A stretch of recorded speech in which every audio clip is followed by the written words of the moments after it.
भाइयों, एक लड़की की शादी होती है। शादी के बाद जब वो अपने कमरे में बैठी होती है, तभी उसके पास उसके पति आते हैं और उसका खूबसूरत चेहरा देखते हुए कहते हैं, ओह हो, तुम तो बहुत ही सुंदर हो, कहीं तुम्हें हमारी ही नजर ना लग जाए। इतनी बात जब वो लड़की सुनती है तो रोने लगती है। लड़का कहता है, क्या हुआ? अरे क्यों रो रही हो? किसकी याद में रो रही हो? तो लड़की कहती है, क्या मतलब है तुम्हें? लड़का कहता है, अरे भाई, मैं तुम्हारा पति हूं, तुम्हें खुश रखूंगा जीवन भर। तो लड़की कहती है, तुम खुश रखने की बात कहते हो, मुझे तो अब जीवन भर रोना ही रोना बचा है। अब देखो ना, आज हमारी शादी की पहली रात है, लेकिन मेरा इस कमरे में दम घुट रहा है। भाइयों, कहानी बड़ी इमोशनल है। कहानी जानने के लिए बने रहिए आप हमारे साथ इस वीडियो में। नमस्कार, मैं हूँ आरती हरप्रिया यूट्यूब चैनल में आप सभी का तहे दिल से हार्दिक स्वागत करती हूँ। आगे बढ़ने से पहले आपसे वही गुजारिश करूंगी, यदि आपने अभी तक हमारे वीडियो को लाइक नहीं किया है तो प्लीज लाइक कर दीजिए। चैनल को सब्सक्राइब नहीं किया है तो सब्सक्राइब कर दीजिए, ताकि हमारा हौसला बढ़ता रहे। भाइयों, कहानी है उत्तर प्रदेश के महाराजगंज जिले की, जहां एक सुहानी नाम की लड़की रहती है जो बीए सेकंड ईयर कर रही है। उसके पिता और उसके भाई का कहना था कि सीधा स्कूल जाना है, स्कूल से सीधे घर आना है। कभी कोई ऐसा हमें शिकायत का मौका मत देना जब तुम्हारे भाई और तुम्हारे पिता की नजरें समाज के नीचे झुक जाएं। सुहानी जो होती है, उसकी 4-5 साथ की लड़कियां होती हैं। वो साइकिल से ही स्कूल जाती हैं और साइकिल से ही घर आती हैं। एक दिन क्या होता है, सुहानी की साइकिल रास्ते में खराब हो जाती है और जहां से सुहानी होके गुजरती है वहां एक मार्केट पड़ता है, जहां एक दुकान है कॉस्मेटिक की। उस दुकान पे लड़कियां आती जाती थीं। किसी को पेन लेना होता था या गिफ्ट लेना होता था या क्रीम लेना होता था, यानी जो भी लड़कियां कुछ लेती थीं वो उसी दुकान से लिया करती थीं। दुकानदार का नाम होता है राजेश। जब इधर सुहानी की साइकिल खराब हो जाती है तो सुहानी वहीं पे जाके राजेश के पास रुकती है और कहती है, मेरी साइकिल खराब हो गई है, नहीं तो मेरा पेपर छूट जाएगा, मुझे अपनी साइकिल दे दो। तो राजेश कहता है, मेरे पास साइकिल नहीं है, स्कूटी है और तुम्हारे ही स्कूल की तरफ मैं जा रहा था। ऐसा करो, अगर तुम्हें कोई एतराज ना हो तो हमारी स्कूटी पर बैठ के चल सकती हो। तो सुहानी कहती है, ठीक है। उसी समय सुहानी कहने लगी, जल्दी करो ना, मेरा पेपर छूट जाएगा। राजेश कहता, अरे भाई, मैं तैयार तो हूँ, स्कूटी तो निकाल लूँ। स्कूटी पे बैठ के जब दोनों जाने लगते हैं तो रास्ते में राजेश कहता है कि तुम मेरे साथ जा रही हो, अगर किसी ने तुम्हें हमारे साथ में देख लिया तो? सुहानी कहती है, सिर्फ मेरे घर से कोई मुझे ना देखे, अगर कोई देखता है तो कोई फर्क नहीं पड़ता है। राजेश कहता है, यदि तुम्हारे पिता या भाई तुम्हें देख लें तो? सुहानी कहने लगी, तो वो मुझे मार देंगे। राजेश कहने लगा, तो मुझे भी मार देंगे। जवाब दिया, नहीं, ऐसा कभी नहीं होगा। 10 मिनट के बाद में सुहानी का स्कूल आता है, वहीं पे छोड़ा। राजेश कहता है, कितने समय तुम्हारी छुट्टी होगी? सुहानी कहने लगी, 11 बजे। भाइयों, सुहानी से कहा कि मैं 11 बजे तुम्हें लेने आऊँगा।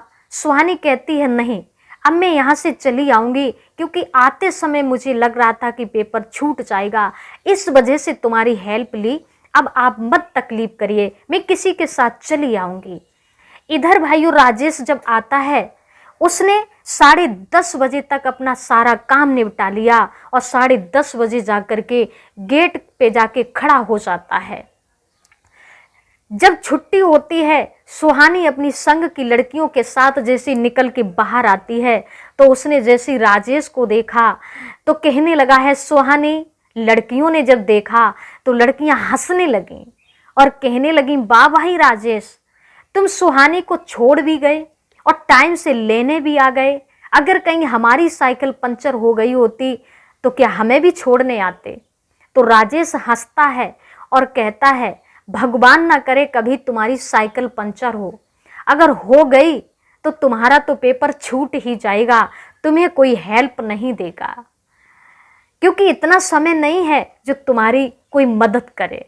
सारी लड़कियां चुप हो जाती हैं। सुहानी की तरफ राजेश ने इशारा दिया, क्या चलना है? सुहानी बैठ जाती है।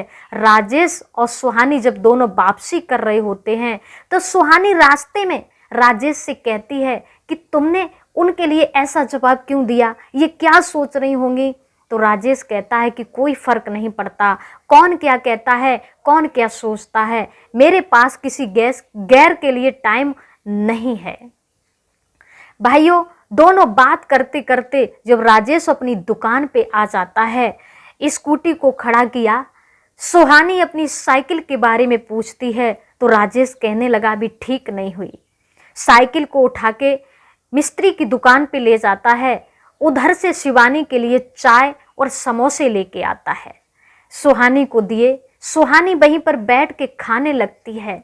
तब तक उसकी संग की जो 4-5 लड़कियां होती हैं वो लौट रही थीं और सुहानी को राजेश की दुकान पे चाय समोसा खाते हुए देखा तो कहने लगी, वाह भाई वाह, तू मेरे साथ में जब भी आती जाती है तो 2 पैसे की कोई चीज नहीं खाती है और आज राजेश की दुकान पर समोसे खा रही है। सुहानी मुस्कुराती हुई जवाब देती है, अरे ये समोसे चाय मैंने नहीं ली है, ये राजेश ने मुझे लेके दी है।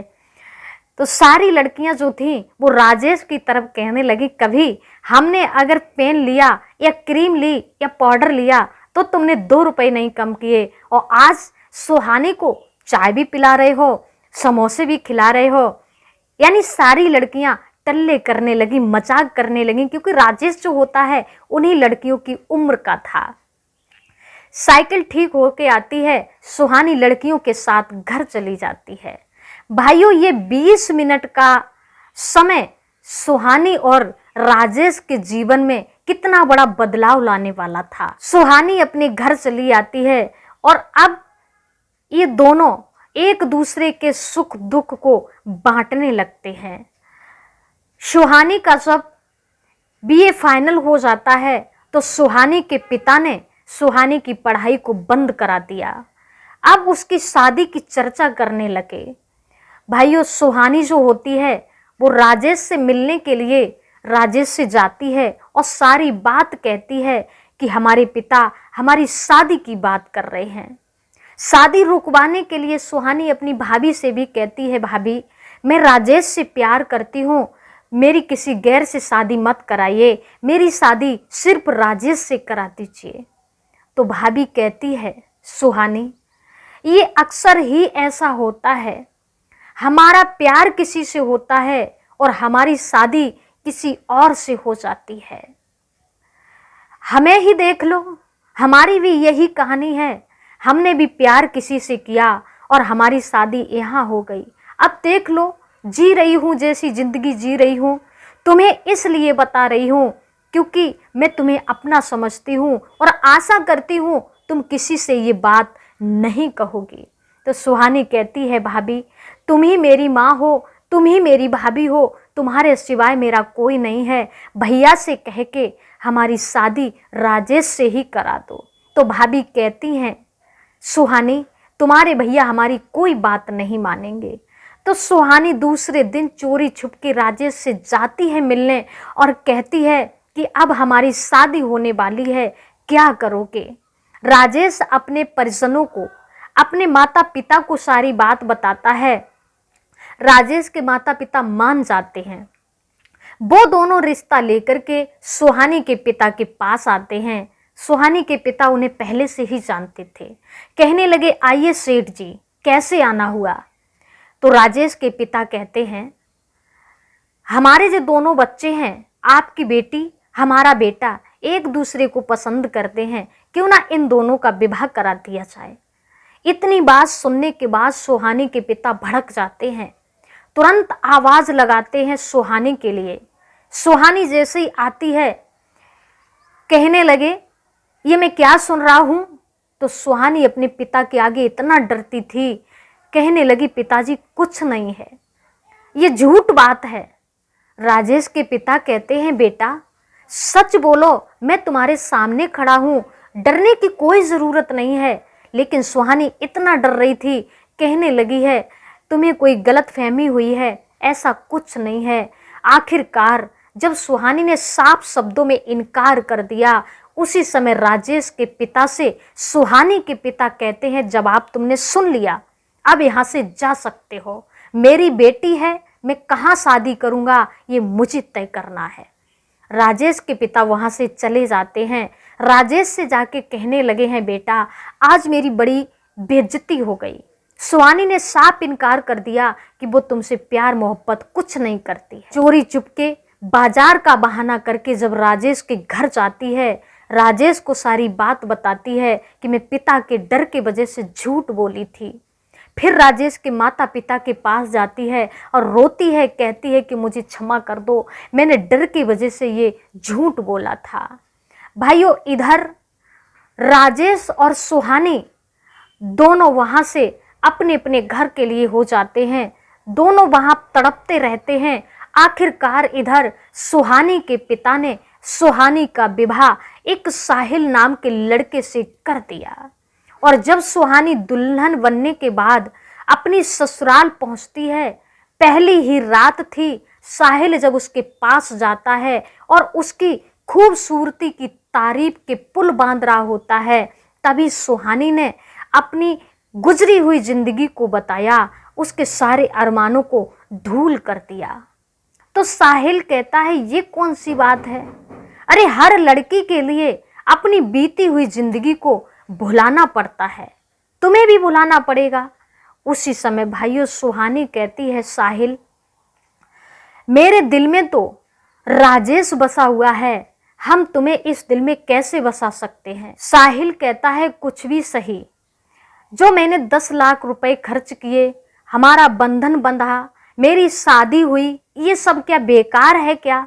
तो सुहानी कहती है मैं कुछ नहीं जानती हूँ, मैं सिर्फ इतना जानती हूँ राजेश से प्यार करती हूँ और मेरे माँ बाप ने, मेरे भाइयों ने मेरे साथ अच्छा नहीं किया जो तुम्हारे साथ में विवाह कर दिया।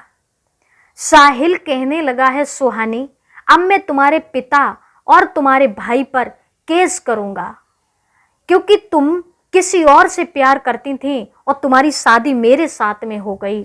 एकदम से सुहानी भागी और भाग करके साहिल के पैर पकड़ लेती है और कहने लगी है क्षमा कर दो, मुझे माफ कर दो, आप जैसा कहोगे मैं वैसा ही करूँगी। मेरी गलती की सज़ा न मेरे पिता को दो न मेरे भाइयों को दो, मैं वही करूँगी जो आप कहोगे।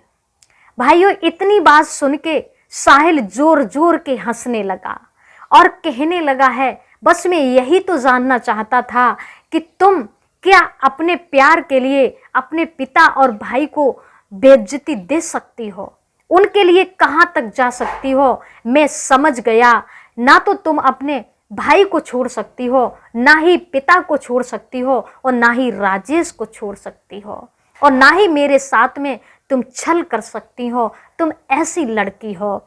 उसी समय साहिल कहता है सुहानी मैं इतना खुद गर्ज भी नहीं हूँ जो अपने स्वार्थ के लिए तुम्हारी खुशी को मिट्टी में मिला दूं। मैंने तुमसे कहा था कि मैं तुम्हारा पति हूँ, मैं तुम्हें जीवन भर खुश रखूंगा। साहिल राजेश के लिए बुलाता है, राजेश के माता पिता को बुलाता है, सुहानी के भाई और सुहानी के पिता को बुलाता है और वहीं पर पंचायत करता है। तो पंच लोगों के सामने जब ये बात रखी जाती है कि राजेश और सुहानी एक दूसरे से प्यार करते हैं, तो भाइयों पंच कहने लगे हैं ये तो गलत हुआ, इनकी शादी ही हो जाना चाहिए। पंचों की बात सुन के सुहानी के पिता फिर भड़कते हैं, लेकिन सुहानी का जो भाई होता है वो अपने पिता को समझाता है और कहता है पिताजी साहिल जो कार्य कर रहा है वो सही है, हमारी बहन की, हमारी जो सुहानी है उसकी खुशी के लिए हमें उसकी खुशी में ही सम्मिलित हो जाना चाहिए। भाइयों 2017 में सुहानी और साहिल की शादी बड़े धूमधाम से हो जाती है। सुनने में तो ऐसा आ रहा है साहिल की शादी सुहानी ने ही अपनी पसंद की लड़की से कराई और अब सुहानी अपने पति राजेश के साथ में जब समय गुजारती है तो सुहानी के एक बच्चा भी होता है। आज उन दोनों की जिंदगी बड़ी खुशहाल जिंदगी गुजार रहे हैं। अगर कहानी भाइयों जरा भी आपको अच्छी लगी हो तो प्लीज लाइक करना, शेयर करना, चैनल को जरूर सब्सक्राइब करना।